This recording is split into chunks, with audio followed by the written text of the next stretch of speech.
This edition of the Ridley Report is brought to you by WeUseCoins.com.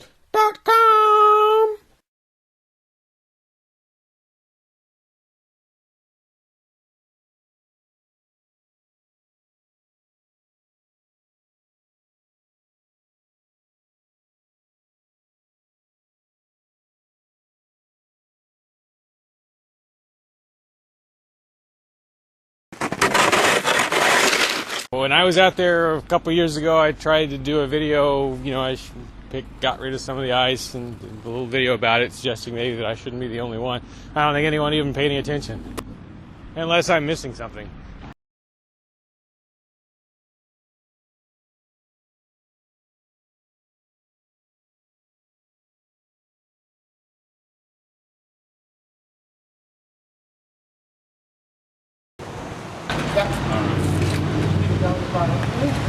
Yeah, Free Staters are always saying more Mayberry, less Fallujah. I'd like to say more Mayberry, less Move. If you remember Move, they were the communist-leaning commune in Philadelphia that was burned to the ground by authorities along with most of the neighborhood. Why? Well, because they were perceived as sort of a threat to the neighborhood. Their demeanor and actions didn't really always do much to help ease that perception. Initiation of property tax resistance. Simply put, I bought this land here under the impression that I own it. It should be accompanied by and thus associated with some sort of improvement to the neighborhood.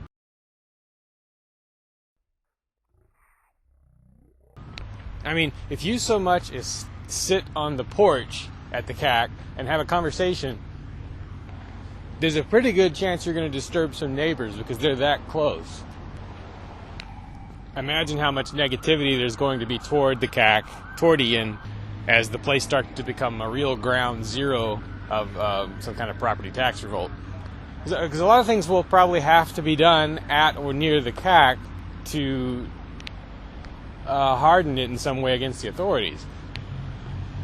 Once that 3-year mark is crossed and the place can be seized, there's going to have to be quite a few people there at all times so that when they come for it, the maximum stink can be raised. But again, it's in such a residential neighborhood that the stink is going to be a double-edged sword. My expectation would be that on the day they come for the house, the authorities will impose... Well, actually, before they even take it, they may impose an exclusion zone, which bans any number of people from being at the house. On the day they take it, they will probably block roads leading to it. The way you handle that, maybe, would be to create scenes of some sort at each of the roadblocks, or to occupy some piece of town property in response, peaceably, expecting to be dragged out of there. But the goal here, I think, probably should be not just to maximize publicity, everyone already knows that, but to trigger a sort of second or third phase in the property tax revolt, to inspire someone else to do the same thing, hopefully 10 or 15 someone else's. Now, if Ian and company have set different goals